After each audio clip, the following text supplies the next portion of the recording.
Hello everyone, I am doctor Shalu Punj, aesthetic and plastic surgeon. आज हम discuss करेंगे axillary breast के बारे में। एक्सिलरी ब्रेस्ट एक कॉमन प्रॉब्लम है जो कई वुमेन फेस करती हैं। इसमें बेसिकली जब हमारे पास फीमेल आती हैं, they present with a swelling in the armpit region. Axillary breast को हम एक्सेसरी ब्रेस्ट भी बोलते हैं।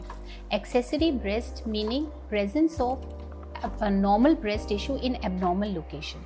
अब ये एबनॉर्मल लोकेशन जो होती है, ये जो जहाँ पे नॉर्मली प्लेस्ड ब्रेस्ट होती है उसके ऊपर भी हो सकती है, उसके नीचे भी हो सकती है। जो मोस्ट कॉमनली पोजीशन पाई जाती है एक्सेसरी ब्रेस्ट की, वो होती है एक्जिला में, या फिर हम बोल सकते हैं आर्मपिट रीजन में। इसीलिए उसका नाम रखा गया है एक्सिलरी ब्रेस्ट। जो एक्सिलरी ब्रेस्ट होती है उसमें नॉर्मल ब्रेस्ट टिश्यू प्रेजेंट होता है। ये जो ब्रेस्ट टिश्यू होता है ये कॉन्जेनाइटली प्रेजेंट होता है। Congenitally means it is present since birth. ये जो टिश्यू होता है ब्रेस्ट टिश्यू, ये एनलार्ज कब होता है? जब भी हमारी बॉडी में कोई हार्मोनल सर्ज होता है, जैसे कि प्यूबर्टी के टाइम पे देखा जाता है, जैसे कि प्रेगनेंसी के टाइम पे देखा जाता है। जब बॉडी में हार्मोन्स का लेवल काफ़ी हाई अमाउंट में हो जाता है, उस टाइम पे जैसे कि नॉर्मल ब्रेस्ट में चेंजेस आते हैं, वैसे ही ये टिश्यू जो कि एक नॉर्मल ब्रेस्ट टिश्यू है, ये भी एनलार्ज हो जाता है। और उस टाइम पे फीमेल मोस्टली प्रेजेंट करती हैं as a swelling which may be painful और painless in the axillary region. ये क्वेश्चन कई बार पूछा जाता है कि इसको ऑपरेट क्यों करवाना चाहिए।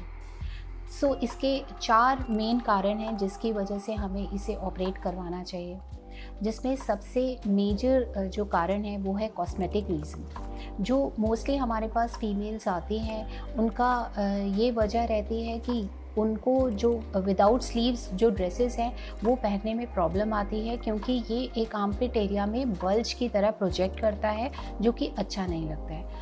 मोस्ट कॉमन रीज़न जो है वो है कॉस्मेटिक रीज़न। सेकेंड जो है, जैसे प्रेगनेंसी या लैक्टेशन के टाइम पे ये जो स्वेलिंग जो पहले कभी पेनलेस रही होगी, प्रेगनेंसी के टाइम पर ये जो स्वेलिंग है ये काफ़ी पेनफुल हो जाती है, इसमें एनगॉजमेंट हो जाता है। तो बेटर ये है कि प्रेगनेंसी से पहले इसको ट्रीट करवा लिया जाए। थर्डली, कई बार ये स्वेलिंग इतनी पेनफुल हो जाती है कि पेशेंट्स अपने आर्म को मूव भी नहीं कर पाते हैं और उनकी डे टू डे जो एक्टिविटी है वो हैम्पर हो जाती है। फोर्थ जो रीज़न है इसको ऑपरेट करवाने का, वो ये है कोई भी बिनाइन या मैलिग्नेंट स्वेलिंग जो एक नॉर्मल ब्रेस्ट को अफेक्ट करती है, वो इस ब्रेस्ट टिश्यू को भी अफेक्ट कर सकती है। What is the best age to get axillary breast operated? If anyone is planning for pregnancy, better है कि प्रेगनेंसी से पहले इसको ऑपरेट करवा लिया जाए, बिकॉज प्रेगनेंसी में जो हार्मोनल सर्ज होता है उसके कारण ये स्वेलिंग पेनफुल हो सकती है। So best time is as early as possible before you are planning to get pregnant. अब हम डिस्कस करेंगे एक्सिलरी ब्रेस्ट के ट्रीटमेंट के बारे में।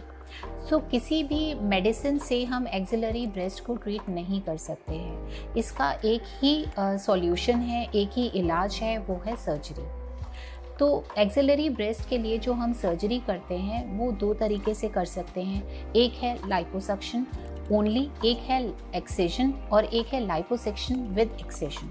तो जो एक्सिलरी ब्रेस्ट में फैट कंपोनेंट ज़्यादा होता है और स्किन बहुत ज़्यादा नहीं होती है या सैगी स्किन नहीं होती है, उस केस में ओनली लाइपोसक्शन से हम उस एक्सिलरी ब्रेस्ट को ट्रीट कर सकते हैं। जिस केस में फैट के साथ साथ एक्स्ट्रा स्किन होती है, उसमें हमें लाइपोसक्शन के साथ साथ स्किन को एक्सरसाइज करना पड़ता है। जब हम स्किन को एक्सरसाइज करना है यानी स्किन को निकालना पड़ता है।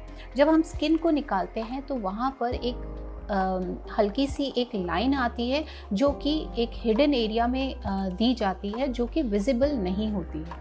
अब डिस्कस करते हैं हम पेशेंट की रिकवरी के बारे में। तो सर्जरी के बाद हम जब पेशेंट को डिस्चार्ज करते हैं, हम उन्हें कुछ मेडिसिन्स देते हैं जो कि एंटीबायोटिक्स और पेन किलर्स होती हैं, जो उन्हें 5 to 7 डेज़ के लिए लेनी होती हैं। साथ ही साथ उनको प्रेशर गारमेंट पहनना होता है, जो कि उस एरिया को रीशेप करने में हेल्प करता है। फिर हम पेशेंट को फॉलो अप में 7th डे बुलाते हैं, जहाँ पर हम उनकी सूचर लाइन को चेक करते हैं। हम जितने भी सूचर्स लगाते हैं वो सारे इंटरनल होते हैं, बाहर नहीं होते हैं, उनको निकालने की ज़रूरत नहीं होती है।